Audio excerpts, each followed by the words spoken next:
Absolutely.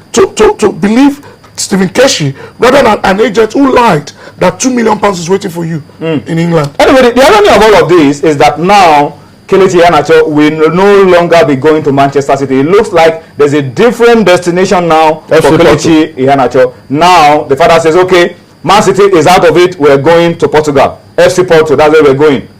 And once again, you have to be very careful. Yeah. You remember Rabiu Ibrahim from Gateway Football Club? FC Porto. It never Rabiu Ibrahim. They have to be very careful because I know these things. Rabiu Ibrahim from Gateway Football Club won the Under-17 World Cup in 2007 in Korea. Came back, his agent Bertram spoke to us, and I said, this boy was not ripe enough to go to a foreign country where he doesn't understand the language. He would not, and they took Rabiu. Look what has happened to Rabiu's career. Every one of you called Rabiu the next JJ Okocha. Look what has happened. And he never really got off. He was kept in the reserves in Lisbon forever. There's still time for him to come. Oh, Rabiu. Yeah. Rabiu passed out on the training pitch. After the Under-17 tournament was just in 2007. So. Anyway, we should not joke. Anyway, these are serious issues. Very serious issues. I'm worried because this is not. It's just Kelechi's own that is. I mean, in the public eye. Domain. Delia Lampasu, we spoke about it last week. Musa Yaya is also something like that. Bukola just talked about Chigozie Obasi, whose father I've spoken to. So it's going on, and I hope that the NFF will really do something. There should be a policy. Yes, there should be a policy so that everybody will be aware that you should stamp on it before you go out of this country. You must be up to this age. If not, the situation of poverty, like Bukola has said, you know, like an administrator, the father comes to you and start crying that these boys are only hope. What are you going to do? Please allow him go. No, we advise him accordingly. You know, so it's very difficult. But when there is a policy, everybody knows that this is the rule. This boy must be up to a certain age before he will, you know, get an answer. I feel strongly that we are too much in a rush to sell this West to the European markets. This West should be nurtured. Even people like Barkley, people like Wayne Rooney, we're managed, we're kept, we're pampered, we're managed, we're monitored. For them to start blossoming into what they are today. You don't just take a young boy to the winter who has not lived in the winter in the cold region before. You take him to the winter, you said you are signing and you want him to excel. That is what has affected all our players who have left from under-17 from that age to go and play in Europe. How many of them have succeeded? How many? Anyway, those are the issues, and once again, the underlining statement for us is the Nigerian Football Federation. Now it's clear that they need to step in and do something to stem what looks like a bad flow around this Golden Eaglet ball. Somebody is asking on Twitter, Olufemi Michael says, is Kelechi now back with the chanting? Kelechi is somewhere in Lagos. Obviously devastated. Planning on how to find the next flight to Porto. Obviously devastated. And who knows? But I think now the alarm bell should be ringing, and we should really be on a final note, sorry.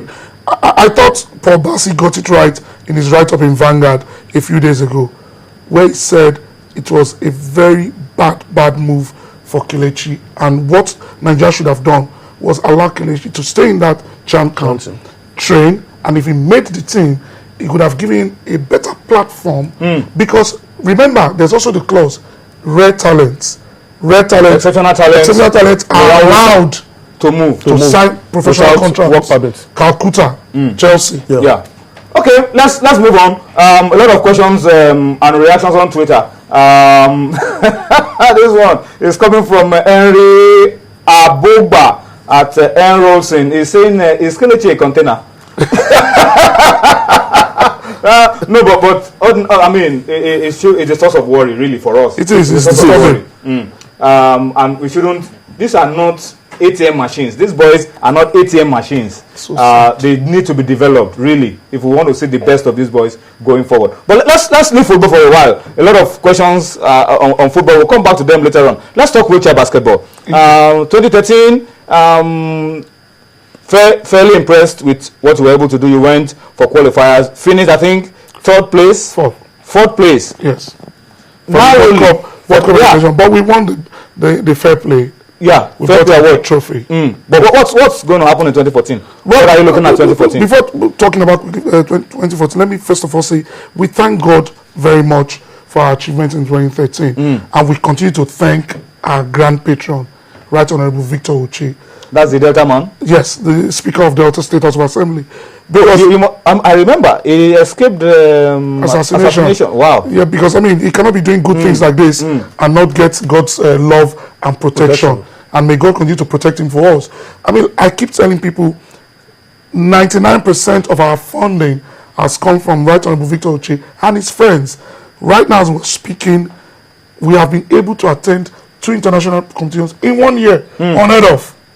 And we still did our flagship competition. For a sport that is new, unknown, just emerging. Unknown. And we still did our flagship competition that paid out reward money of $5 million and brought in foreign teams that were giving dollars for participation. The band graced that occasion. But for 2014, we are starting with a bang. We are starting with our flagship competition, the Right Honorable Victor Uche International Competition. This time we're bringing 6 countries. South Africa has signified their intention to be part of it. We're bringing a regular 4 that came last year. Okay. And we think Cote d'Ivoire is also coming. It's going to be fascinating. Are you holding it in Lagos as well? Lagos. We are holding in Lagos because of the way we've been able to use wheelchair basketball to take so many wheelchair reading people out of the streets.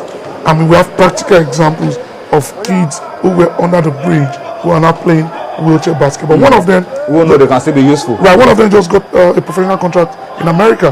Wow. You know, playing Richard is playing in America right now. So 2014 promises to be a big one, but we're not stopping at that. Tony, want to thank you very much. One of your friends called us from the Blues from Germany. Yes. You know, so the German Olympic Committee are also coming to do a clinic for us. Okay.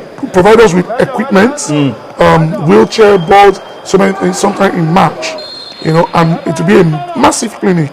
But what we've done is also to bring other special sports to benefit from the clinic. We want to thank you very much. We're also looking for the German Olympic Committee is also taking 2 of our technical people to Leipzig University to train for a 1-year training, all sponsored by them.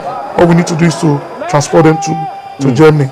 And aside from that, we have invitations to play some invitation tournaments abroad. But beyond that, we're also starting an initiative next year to take wheelchair basketball to schools where we have special people, schools that are created specially for special people, so that we give it more prominence.